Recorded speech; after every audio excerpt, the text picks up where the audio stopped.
بسم اللہ الرحمن الرحیم۔ السلام علیکم دوستوں، ویلکم ٹو نیوز ٹوڈے۔ دوستوں، جیسا کہ آج گاگا کی طرف سے سرکولر جاری کر دیا گیا ہے اور اس میں یہ بتایا گیا ہے کہ پابندی ختم کی جا رہی ہے اور نان سعودی جو ہیں وہ اپنے ملک اگر جانا چاہتے ہیں، وہ پاکستانی ہیں یا کوئی بھی ہیں، تو اپنے ملک جا سکتے ہیں۔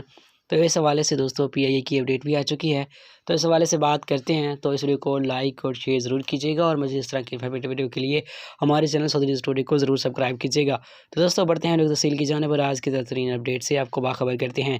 پی آئی اے کا سعودی عرب کے لیے یک طرفہ فلائٹس بحال کرنے کا اعلان، جو کہ ایک بہت بڑی خبر ہے۔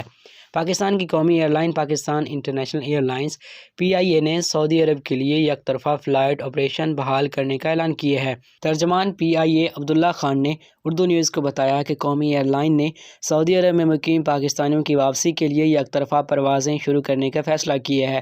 ترجمان کے مطابق سعودی عرب کی جانب سے پابندیوں میں کچھ نرمی کی وجہ سے پروازیں شروع کرنے کا فیصلہ کیا گیا ہے۔ ترجمان پی آئی اے نے کہا کہ یک طرفہ آپریشن کی وجہ سے پی آئی اے پر مالی بوجھ پڑے گا، لیکن اس وقت مملکت میں موجود پاکستانیوں کی واپسی بھی قومی ذمہ داری ہے۔ انہوں نے مزید کہا کہ پی آئی اے پیر کے روز سے سعودی عرب کے لیے یک طرفہ پروازوں کا آپریشن شروع کر دے گا۔ یاد رہے کہ سعودی عرب کی جانب سے تمام بین الاقوامی پروازوں کی آمد و رفت پر ایک ہفتے کے لیے عارضی طور پر پابندی عائد کیے جانے کے بعد پی آئی اے نے 21 دسمبر سے پروازیں منسوخ کر دی تھیں۔ ترجمان پی آئی اے کا کہنا تھا کہ تمام متاثرہ مسافروں کو پروازیں بحال ہوتے ہی ایڈجسٹ کیا جائے گا۔ عبداللہ خان کے مطابق پیر کو سعودی عرب کے لیے 6 پروازیں شیڈول کی گئی ہیں، جبکہ مسافروں کی ضرورت کو دیکھتے ہوئے پروازوں کی تعداد بڑھانے کا بھی فیصلہ کیا جائے گا۔